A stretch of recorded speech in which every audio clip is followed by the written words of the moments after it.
शंभूनाथच्या या भयंकर परिस्थितीत राघोभटांनी त्याला खूप आधार देऊन सांभाळलं होतं.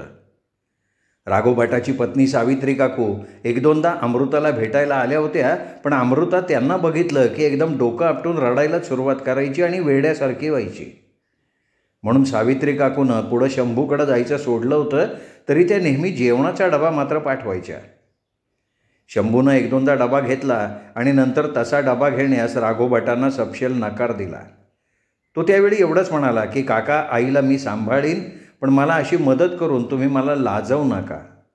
तशानं माझ्याकडून माझ्या बाबांचा अपमान होईल, म्हणून यापुढे मला स्वतःच्या पायावर उभं राहू द्या. राघोभटांनी शंभूच्या डोक्यावरनं हात फिरवला होता. त्यावेळी शंभूनं त्यांचा हात घेऊन तो घट्ट धरून तो एकदम गहिवरल्या आवाजात म्हणाला, काका, तुम्ही आणि काकू मला माझ्या आईबाबांसारखेच पूज्य आहात. मला फक्त तुम्ही तुमचा आशीर्वाद द्या. तेव्हा राघोभट शंभूला जवळ ओढून म्हणाले, पोरा, मी नेहमी तुझ्या पाठीशी आहे हे ध्यानात ठेव. फक्त वहिनीला तू नीट सांभाळ. त्यानंतर शंभूनाथाचा दिनक्रमच बदलून गेला होता. पूर्वी आळसावून अंथरुणात लोळणारा शंभू आता अगदी पहाटे उठून घराची झाडलोट करून गौरीचं दूध काढून तो आपली आंघोळ आटोपून घ्यायचा आणि नंतर आईच्या खोलीत जाऊन तिला उठवून तो बळजबरीनं तिला पेलाभर दूध कसं तरी पाजून नंतर लगेच प्रभूंच्या घरी देवपूजेला निघून जायचा. तिथली पूजा आटोपली की तो लक्ष्मी मंदिरात राघोभटांबरोबर तास 2 तास तिथे राहून नंतर खाली मान घालून घरी यायचा. त्यावेळी शंभूला वडिलांची अतिशय आठवण यायची. ते सुंदर सोनेरी दिवस त्याला पुन्हा पुन्हा आठवायचे. तो आणि बाबा प्रभूंकडनं येताना त्याची आई नेहमी प्रसन्न मुद्रेनं दारात उभी असायची आणि आता ते दार बंद बघून त्याला कसं तरी व्हायचं. त्यावेळी शंभूला वाटत असे की देवा, बाबांऐवजी मला का नाही तो नाग डासला. नंतर शंभूच्या त्या घराचं दार एकदम दुसऱ्या दिवशी शंभू प्रभूकडे देवपूजेला निघाला कीच उघडत असे.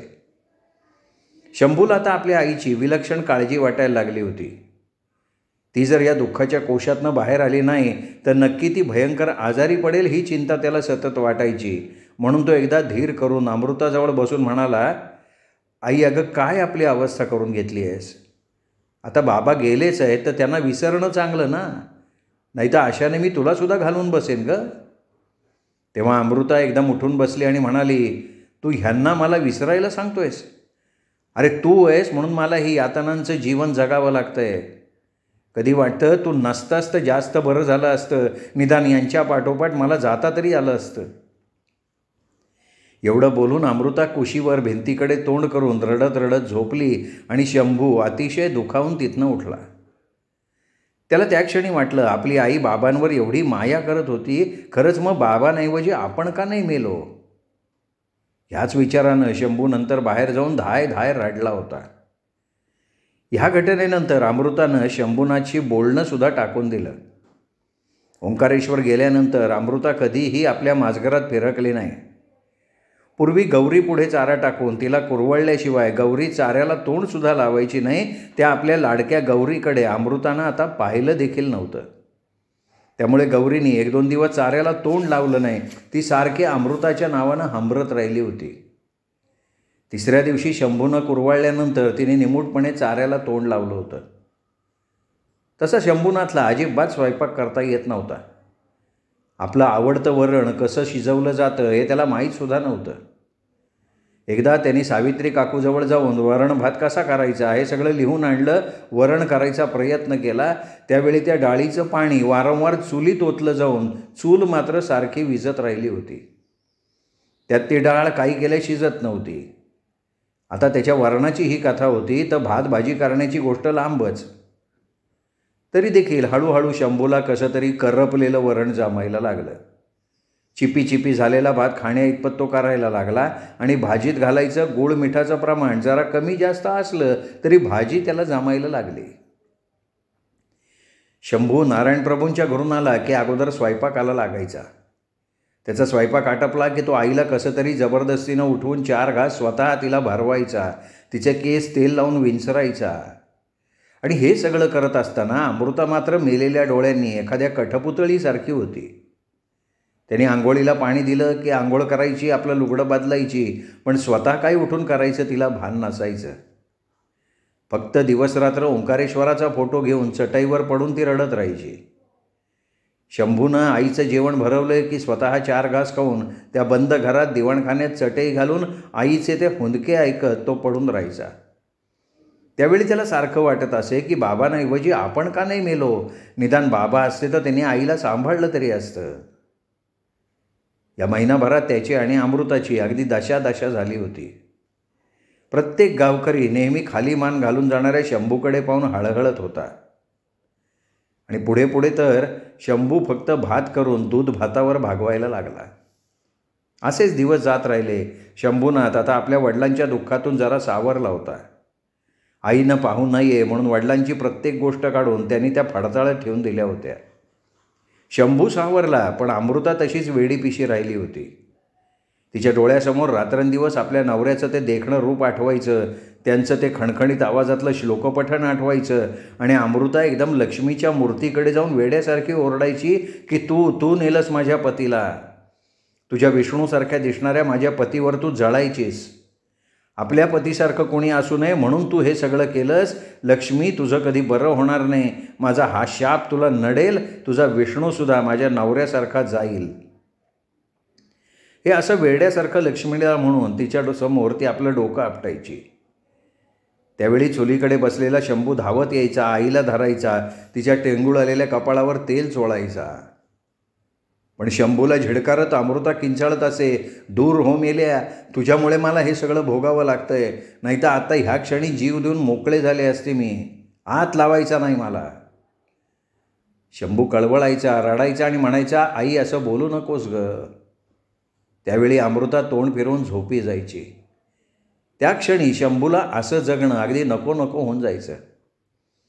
प्रभूंच्या घरी ओंकारेश्वर भटांना जो मान दिला जात होता तोच मान आता तिथे शंभूनाथाला देखील दिला जात होता. शंभू प्रभूंच्या घरची फळं मिठाई अगदी थोडी घरी नेऊन उरलेली सगळी फळं मिठाई राघव भटांना नेऊन द्यायचा, कारण आता घरी नेऊन ते सगळं खाणारं होतं कोण. त्यात प्रभूंकडे गणपती बसले की ती 4 दिवस शंभू प्रभूंच्या घरी न जाता आपलं दार लावून घरातच बसत असे. त्यावेळी प्रभूंचा गणपती राघव भट सांभाळत असत. शंभूला त्यावेळी त्या अशुभ गणपती विसर्जनाची फार आठवण यायची. त्याच दिवशी तो आपल्या वडिलांना आणि आईला घालवून बसला होता. नंतर त्याच्या आईचं लक्ष्मीला शिव्या देत तिच्यासमोर भांडत राहायचं सुरू व्हायचं. शंभू ते 4 दिवस कधी संपतायत हेच बघायचा, पण ते संपत नसायचे. या दिवसात गणपतीच्या प्रसादाचं मोदकानं भरलेलं ताट प्रभूंचा नोकर आणायचा, शंभूजवळ ठेवून जायचा. त्यावेळी ते मोदकानं भरलेलं ताट जसंच्या तसं उचलून तो गौरीच्या पुढ्यात ठेवत होता. या 4 दिवसात वर्षभराच्या त्या मोदक खाण्यानं गौरीचं पोट मात्र तुडुंब भरत असे. नारायण प्रभूंना शंभूनाथाची व्यथा ठाऊक असल्यामुळे त्यांनी देखील गणपतीच्या दिवसात त्यांच्याकडे न येणाऱ्या शंभूनाथाकडे कसली आपत्ती केली नव्हती, पण ते गणपतीचा प्रसाद मात्र त्याच्याकडे पाठवत आणि तो प्रसाद मात्र गौरी खात राहायची. दरवर्षी त्या संध्याकाळचे वाईट गणपती विसर्जन शंभूला छळत राहिलं होतं. ओंकारेश्वर भट जाऊन आता 2 वर्ष होत आली होती. शंभूनाथ आता 21 वर्षाचा झाला होता. त्याचं ते नवीन कौलं घातलेलं घर तसं नारळाची सावली धरून उभं होतं. फक्त आता त्या बंद दाराआडून अमृताचे आणि शंभूचे मूक हुंदके येणाऱ्या जाणाऱ्या गावकऱ्यांना ऐकू येत असत.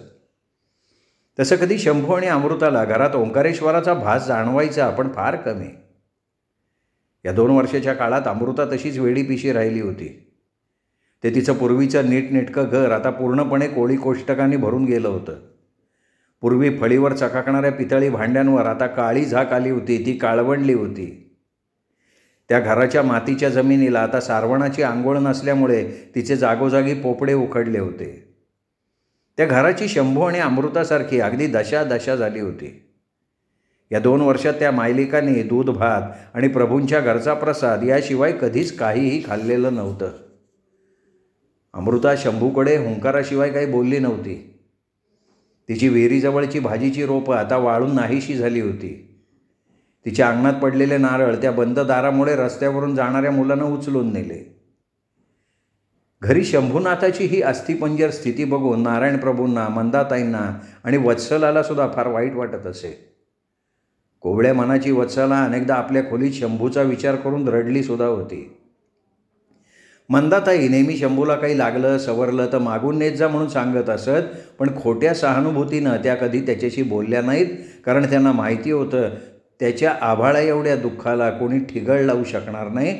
फक्त काळाचं औषध त्या दुःखावरचा उपाय आहे. आता 2 वर्षाचा काळ उलटूनही शंभू आणि अमृताचं ते दुःख तसंच राहिलं होतं. शंभूला आपल्या गौरीची खूप दया यायची. कधीकधी त्याची आई शारीरिक देहधर्मासाठी बाहेर आली की गौरी तिच्याकडे बघून हमरायची, पण त्याची आई तिच्याकडे बघायची सुद्धा नाही. शंभूनं घातलेला चारा आता गौरी खात असे, पण जेवढ्याच तेवढा. शंभूला सतत एकच वाटत असे की आपल्या आईचं बाबावर एवढं जर प्रेम आहे, एवढी जर माया आहे, तर देवानं बाबांना न्यायला नको होतं. सदा बुलबुल पक्षी जोडीनं राहतो आणि जर एकाचा मृत्यू झाला तर दुसराही त्याच्या विरहानं मृत्यू पावतो आणि त्या मृत्यूचं नाव असतं खरी माया. आईची ती स्थिती बघितली की त्याला हे कळत नसे की या सगळ्याचा शेवट नेमका काय. आणि त्या विचाराने तो आपल्याच कपाळावर थाड थाड मारून रडत राहायचा. त्याला त्यावेळी ते संध्याकाळचं गणपती विसर्जन आठवत असे. त्याचे बाबा शेवटचं मृत्यूसंबंधी बोलले होते आणि त्यावेळी त्यांचा मृत्यू अगदी त्यांच्या जवळ येऊन उभा होता. ज्ञानेश्वरांनी म्हटलं आहे की पै केशाचा गुंडाळा वरी ठेविली स्फटिक शिळा. पै केशांचा गुंडाळा वरी ठेविली स्फटिक शिळा, ते जव पाहिजे डोळा तव भेदिली गमती. याचा अर्थ असा आहे की विंचरून टाकलेल्या केसांच्या गुंतवळ्यावर एखादी स्फटिकाची शिळा ठेवली तर ती फुटाण्यासारखी भासते, त्यात चिरा दिसतात. पण तीच गुंतवळ बाजूला काढली की ती स्फटिकाची शिळा पुन्हा एकसंध दिसते.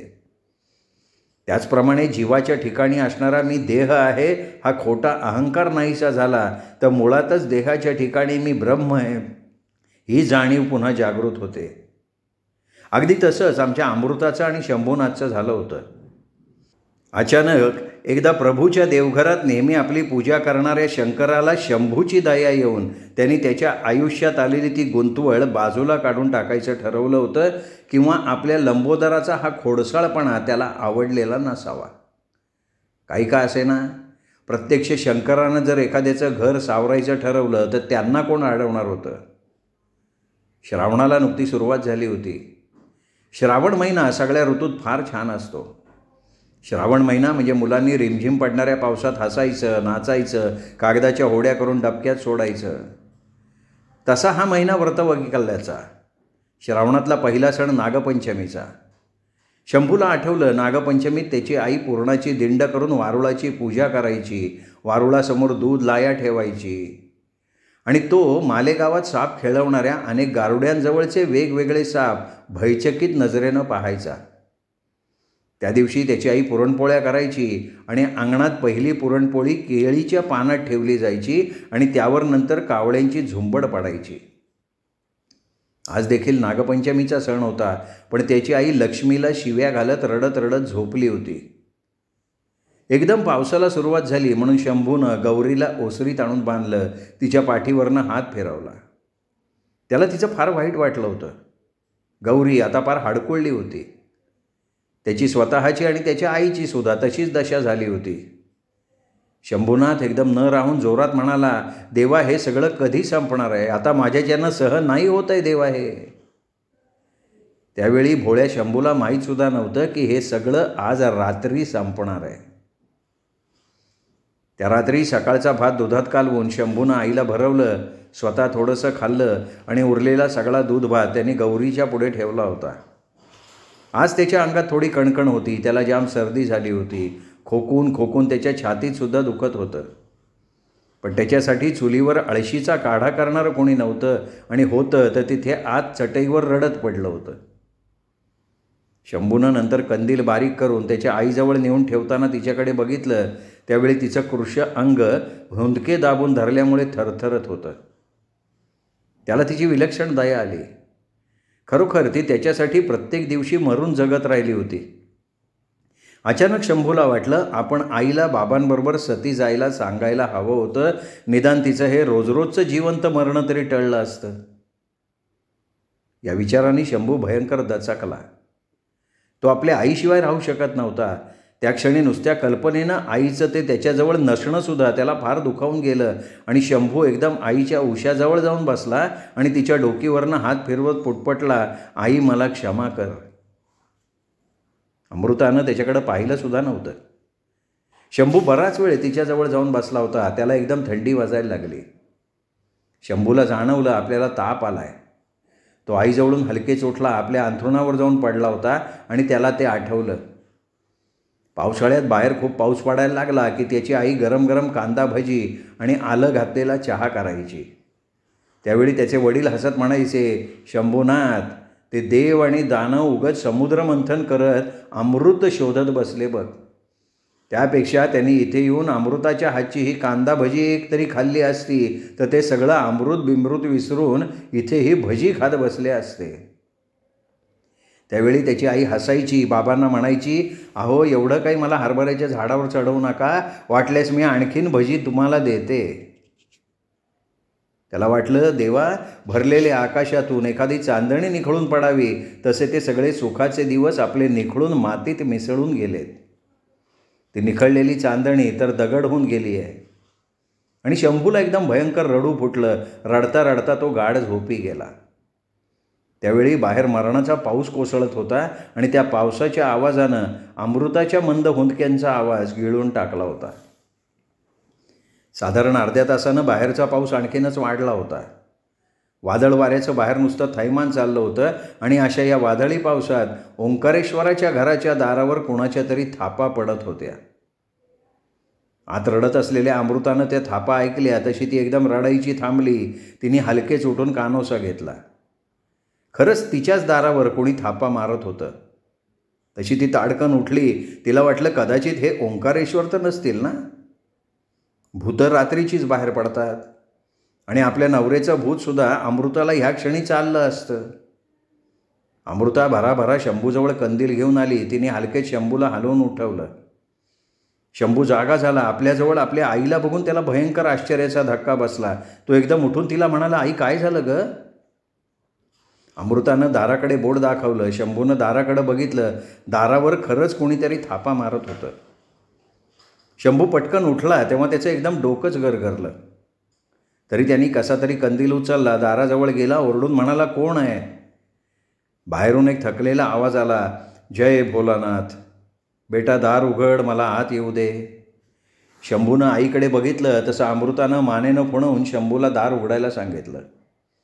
शंभूनं दाराची कडी काढली. कंदील वर करून बघितलं तर त्यांच्या दाराबाहेर एक अत्यंत वृद्ध उंच असलेला साधू अक्षरशः पावसानं भिजून कुडकुडत उभा होता. त्या साधूनं आपल्या कमरेभोवती फक्त एक भगवं वस्त्र गुंडाळलं होतं.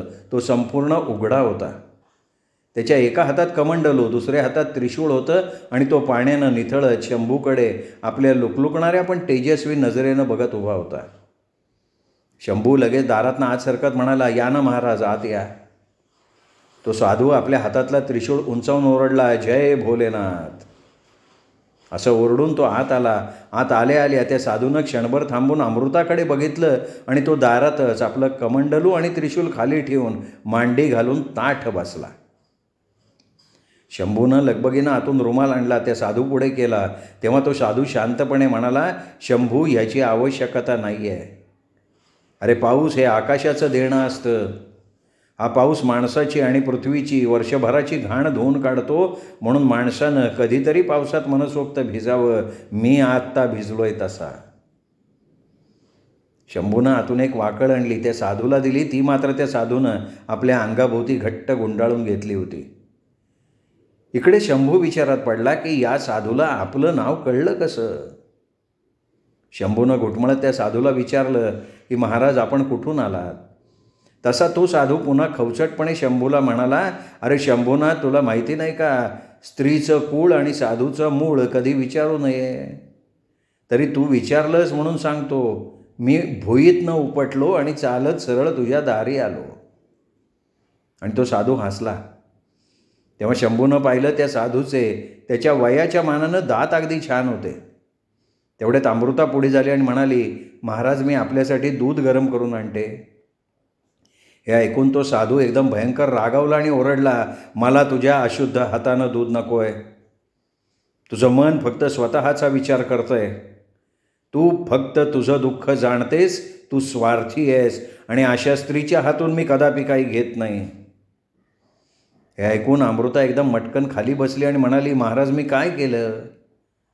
तो साधू शांत होत म्हणाला, तुझं मन अशांत आहे. तू फक्त आपल्याच मनाचा विचार करतेयस. अगं प्रत्येक आई सगळ्यात आधी आपल्या मुलाच्या मनाचा विचार करते, कारण त्याचं मन तिने घडवलेलं असतं. म्हणून श्लोकात म्हटलंय की मन करारे प्रसन्न, सर्व सिद्धीचे कारण, मोक्ष अथवा बंधन, सुख समाधान इच्छाते. या श्लोकाचा अर्थ तुला माहिती आहे. प्रसन्न मन हे सगळ्या सिद्धीचं कारण आहे. मोक्ष अथवा बंधन, सुखशांती, गती अधोगती हे सगळं मनावर अवलंबून आहे. मन हे विचार, तर्क, विवेचक बुद्धी याचं अधिष्ठान आहे. अगं जीवन जगण्यासाठी आनंद आणि निर्भयता मिळवायची असेल तर मन आधी निर्मळ हवं. मनाची निर्मळता जीवन जगायला मदत करते, जीवनाला सुंदर बनवते. आणि तो साधू एकदम थांबला आणि म्हणाला, पतीबरोबर सती जाणं हा आर्य पत्नीचा धर्म आहे असं तू मानतेस, मग तुझ्या मातृधर्माचं काय झालं? पतीप्रमाणे पुत्रप्रेम तुझ्या दृष्टीनं काहीच नाही आहे का? तसं अमृता एकदम रडत म्हणाली, अहो महाराज, म्हणून तर मी सती न जाता माझ्या मुलासाठी हे दुःख भोगत बसली आहे. महाराज, प्रत्येक स्त्रीच्या आयुष्यात पती हा परमेश्वर असतो आणि त्याचा विरह फार भयंकर असतो. साधू संतापला आणि म्हणाला, प्रत्येक स्त्रीचा पती परमेश्वर असतो असं तू म्हणतेस, तर मग मला सांग, ज्या जीवाला तू आपल्या रक्तमांसातून आपल्या कुशीत वाढवून निर्माण केलंस, त्या जीवाला तुझ्या आयुष्यात काहीच का स्थान नाही आहे? तो बघ तुझा पोरगा तापानं फणफणतोय, त्याच्याकडे तू लक्ष दिलंस का? अगं आपल्या पतीची ही एक तर खूण आहे तुझ्याजवळ, आणि जर या खुणेचं अस्तित्व संपलं तर तू तुझ्या पतीला मृत्यूनंतर काय उत्तर देणार आहेस? बघ तुझ्या पोराच्या ह्या सांगाड्याकडे बघ.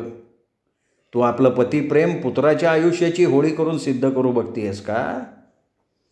तुला माहिती आहे, तुझे पती आपल्या मुलाचे हे हाल बघून रोज लक्ष्मी मंदिरात रडत असतात. अमृता भयंकर गलबलली. ती त्या साधूकडे बघत म्हणाली, महाराज, मग त्यांनी इथे येऊन मला ते का नाही सांगितलं? तो साधू शांतपणे म्हणाला, तुझ्या पतीची तुझ्याकडून ही अपेक्षा नव्हती, त्यामुळे तुझ्या समीप देखील येणं त्यांना आवडत नाही. अगं जीवन मरण कोणाच्या हातात असतं का? प्रत्येकाची वेळ आली की त्याला इथला प्रपंच आवरून जायलाच लागतं. इथे पृथ्वी तलावर येणारा प्रत्येक जीव पाहुणा म्हणून येतो आणि इथला पाहुणचार संपला की निघून जातो तो. आता गेलेल्या व्यक्तीसाठी व्यर्थ शोक करत बसणं किती क्लेशदायक असतं हे तुला कळलं असेल. पण तुझ्या पतीचं अस्तित्व ह्या तुझ्या मुलाच्या रूपानं तुझ्या जवळ आहे हे तुला कळलं नाही का? अमृता रडत म्हणाली, महाराज, खरंच ते माझ्या लक्षात आलं नाही हो. मी यापुढे त्याच्या या अस्तित्वाला जपेन आणि त्यांना मी असं लक्ष्मी मंदिरात रडू देणार नाही. तो साधू पुढे म्हणाला, हे बघ, चंद्रावर सुद्धा काळे ढग येऊन चंद्राला झाकून काळोख करतात, मग आपल्या माणसाची कथा काय? हे बघ मुली, या तुझ्या शंभूला तुझ्या पदराची गरज आहे. त्याला आत्ताच दुःख भोगायला लावू नकोस, पुढे त्याला फार मोठा दुःखाचा डोंगर पार करायचा आहे. आणि शंभू, त्यावेळी तू धीरानं संयमानं वागलास तर सर्वांचं कल्याण आहे, नाही तर महाअनर्थ ओढवेल. एका जीवासाठी अनेक जीव घ्यायचा कोणाला अधिकार नाही, बाकी सगळी त्या भोलेनाथाची कृपा. आणि तो साधू परत अमृताकडे बघत म्हणाला, नक्षत्राचं अशुभ लेणं त्याच्या पदरात आहे, तरी शंकराची आराधना करा. मला तुझं वाईट वाटतं म्हणून मी भुईतनं उपटलो, सरळ इथे आलो. हे बघ शंभू, जे घडेल त्याचा नीट विचार कर आणि नंतर निर्णय घे. तो साधू अचानक उठला. ती वाकळ शंभूच्या हातात देऊन अमृताला म्हणाला, मध्यरात्री अचानक तुझ्या दारी लक्ष्मी येऊन उभी राहील. तिला आत घेणं न घेणं सर्वस्वी तुझ्या हातात आहे. जे घडणार आहे ते अटळ आहे. अशुभ नक्षत्राचं लेणं अशुभ आहे. एवढं बोलून तो साधू मोठ्यांदा म्हणाला, सुखशांती भव, लक्ष्मीचा वास भव, कल्याण भव. अमृता एकदम पुढे आली, घाईघाईत म्हणाली, महाराज बाहेर अजून पाऊस कोसळतोय, आपण बसा, मी आत्ता साखर दूध गरम करून आणते. तो साधू दाराकडे जात म्हणाला, मुली, मला त्याची काही आवश्यकता नाही, पण तुझ्या या मुलाला आहे, त्याला जप. आणि नंतर दार उघडून त्या मुसळधार पावसात तो निघाला. शंभूनी अमृतानं पाहिलं की त्या साधूचे पाय उलटे होते आणि तो आपल्या उलट्या पावलांनीच मागे सुद्धा वळून न बघता सावकाश निघून गेला होता. शंभू आणि अमृता बराच वेळ त्या साधू गेलेल्या वाटेकडे बघत राहिले. नंतर शंभूनं दार बंद केलं आणि अमृताला म्हणाला, आई, असं कधी कधी घडतं, जा आता तू आज जाऊन झोप. पण अमृता आपल्या भरल्या डोळ्यांनी शंभूकडे बघत होती. दुःखाच्या एका दीर्घ झोपेतनं त्या साधूनं आपल्याला जागं केलंय असं त्यावेळी अमृताला वाटत होतं. ती एकदम शंभूकडे जात म्हणाली, बाळा, तुला ताप आलाय का? चल, मी तुला थोडा चहा करून देते. शंभू आईकडे आश्चर्यानं बघत म्हणाला, पण आई, घरात चहा करायला काहीही नाही आहे, तू झोप, मी सुद्धा झोपतो. अमृता निमूटपणे झोपायला गेली आणि शंभू आपल्या दुकऱ्या शरीरानं अंथरुणावर पडला. त्या रात्री शंभू त्या उलट्या पायाच्या साधूचा काही एक विचार न करता गाढ झोपला होता. खरं तर त्याला तापामुळे ग्लानी आली होती आणि त्या उलट्या पायाच्या साधूबद्दल विचार करायची ताकद आता त्याच्यात उरली नव्हती. अमृता मात्र त्या रात्री जागी राहून तळमळत होती. तो साधू म्हणाला होता की तिचा नवरा घरी न येता लक्ष्मी मंदिरात आपल्या शंभूसाठी रडत असतो, पण तिच्यासाठी नाही. अमृता एकदम उठून बसली. खरोखर ती शंभूशी आईनं वागू नये असं भयंकर वागली होती. अमृतानं बोटं मोडून हिशोब केला. तिचा नवरा जाऊन बरोबर 2 वर्ष होत आली होती आणि या 2 वर्षात तिने शंभूची जराही काळजी घेतली नव्हती. उलट त्याने तिला लहान मुलासारखं सांभाळलं होतं. ती जेव्हा सती जायचा विचार करत होती त्यावेळी आपण आत्महत्या करणार असं तो म्हणाला होता. त्यावेळी त्याच्या त्या बोलण्याचं तिला काही वाटलं नव्हतं, पण आता तिला त्या म्हणण्याचा फार भयंकर अर्थ जाणवला होता. तिचा शंभू, तिचा गुणी शंभू, त्याच्या वडिलांच्या अचानक मृत्यूनं ती संपूर्ण माणसातनं उठली होती, तर आपल्या त्या कोवळ्या मुलाच्या मनावर किती आघात झाला असेल, या गोष्टीचा आपण कधी विचारच केला नाही हे तिच्या लक्षात आलं. त्याला त्यावेळी आपली गरज होती, आजसुद्धा आहे. अमृता त्या सगळ्या विचारानं उठली. तिने ओंकारेश्वराचा फोटो आपल्या पदरानं पुसला. त्याचं चुंबन घेत ती म्हणाली, मला क्षमा करा, आता लक्ष्मीच्या देवळात राहू नका, इथे या. इथे मी आहे, तुमचा शंभू आहे, आणि आता रडायचं नाही. मी आपल्या शंभूला सांभाळीन आणि मी सुद्धा पुन्हा रडणार नाही. अमृतानं आपल्या डोळ्यातले अश्रू पदरानं पुसून तो ओंकारेश्वराचा फोटो तिथल्या देव्हाऱ्याजवळ नेऊन ठेवला. पण एवढ्याशा हालचालीनं सुद्धा तिला एकदम चक्कर आल्यासारखं झालं होतं. कशी तरी जाऊन ती आपल्या अंथरुणावर पडली आणि नंतर त्या ग्लानीत तिला ते स्वप्न पडलं. तिने त्या स्वप्नात पाहिलं की बाहेर असाच मुसळधार पाऊस पडत होता. तिचे ओंकारेश्वर आणि शंभू चुलीजवळ बसून भजी खात होते. तेव्हा एकदम ओंकारेश्वर तिला म्हणाले, अमृता, मी तुझ्यावर रागावलो आहे. आजकाल तू माझ्या शंभूकडे आणि स्वतःकडे लक्ष देत नाही आहेस. तुम्ही दोघांनी स्वतःची काय दशा करून घेतली आहे. आणि ओंकारेश्वर शंभूच्या केसावरनं हात फिरवत म्हणाले, अगं अमृता, हा शंभू म्हणजे तुझं आणि माझं अस्तित्व आहे. या शंभूच्या रूपात मी तुझ्याजवळ आहे, एवढंसुद्धा तुला कळत नाही का? आता ते असू दे, मला आता ह्याची आणि तुझी चिंता नाही, मी आता तुमच्या जवळच आहे. आणि अमृता, मला क्षमा करा, मला क्षमा करा असं पुटपुटत रडत झोपेतनं जागी झाली. नंतर ती तशीच उठली, शंभूकडे गेली.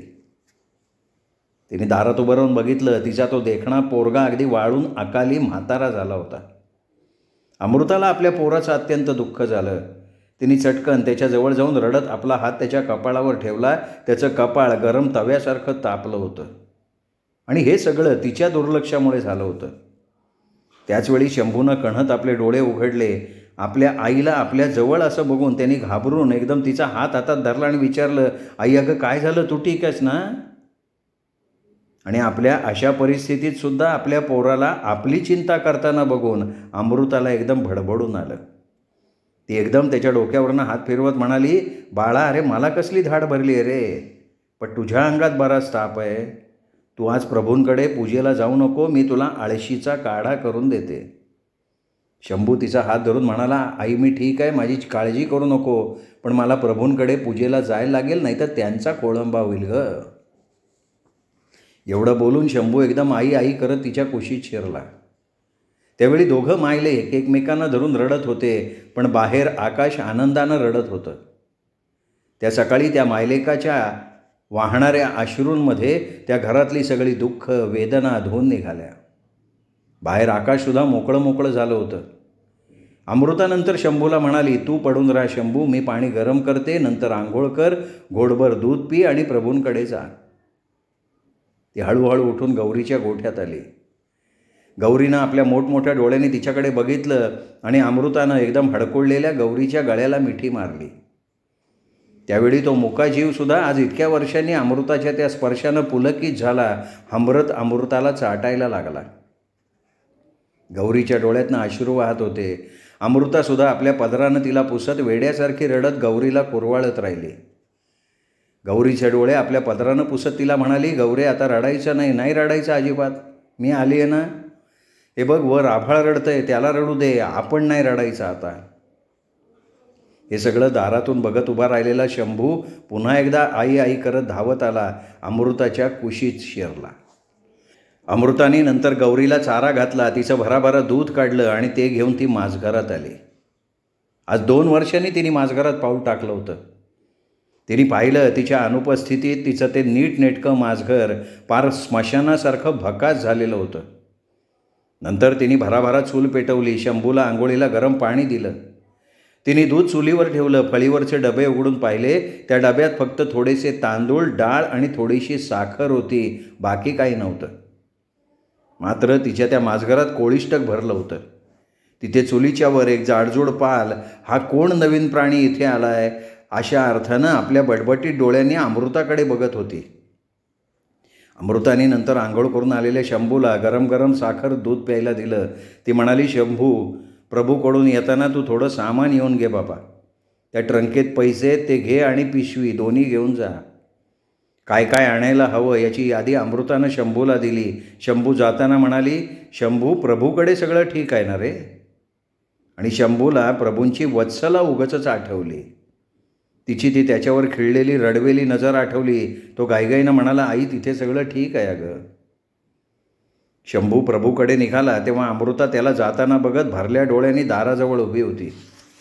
तिच्या या देखण्या पोराचं मानसिक ताणामुळे आणि तिच्या दुर्लक्षतेमुळे तरुण खांदे वाकल्यासारखे झाले होते आणि चालताना तो एखाद्या म्हाताऱ्यासारखा हळूहळू चालला होता. तिला स्वतःचा राग आला. आपल्या वडिलांचं दुःख त्यालाही असताना ते दुःख आपण वाटून घ्यायचं सोडलं, पण उलट आपण त्याला आपलं दुःख देऊन त्या दुःखात त्याला चिडून टाकलं. याचं भयंकर दुःख झालं अमृताला. क्षणभर तिला वाटलं, तो उलट्या पायाचा साधू वेळीच आपल्या घरी आला नसता तर कदाचित आपण आपल्या ह्या पोराला सुद्धा घालवून बसलो असतो. आणि या विचाराने ती एकदम कासावीस होऊन शंभू दृष्टीआड जाईपर्यंत त्याच्याकडे पाहत राहिली होती. शंभू गेल्यावर अमृतानं भराभरा घराच्या सगळ्या खिडक्या उघडल्या, सगळ्या घराची कोळिष्टकं काढली, सगळं घर स्वच्छ झाडून काढलं. चुलीकडच्या त्या पालीला झाडू घेऊन बाहेर हुसकावून लावलं. पण पावसामुळे तिला काही घर सारवता आलं नाही. अमृतानं नंतर माझघरातली भांडी विहिरीवर नेऊन स्वच्छ घासली, ताजं पाणी आणून घरात भरलं. ती बाहेर आली. आतल्या खोलीत झाडू मारताना तिला तिच्या पतीच्या वाहना कोपऱ्यात दिसल्या. तसं क्षणभर तिच्या भोवती सगळं घर गरगरलं होतं. तिला वाटलं खूप जोरात रडावं, पण क्षणभरच. नंतर अमृतानं लगेच स्वतःला सावरलं. ती स्वतःशी पुटपुटली, एक न एक दिवस आपण सुद्धा यांच्या भेटीला जाणार आहोत. आता फक्त आपल्याला शंभूला सांभाळायचं आहे आणि यापुढे आता कधीही रडायचं नाही. श्रोते हो, आयडा बॅरेटो लिखित सोनसळी या कादंबरीचा हा भाग इथेच संपला. पुढचा भाग ऐकण्यासाठी उद्या भेटूयात दीपक रेगे कथाकथन चॅनलवर. तोपर्यंत नमस्कार श्रोते हो.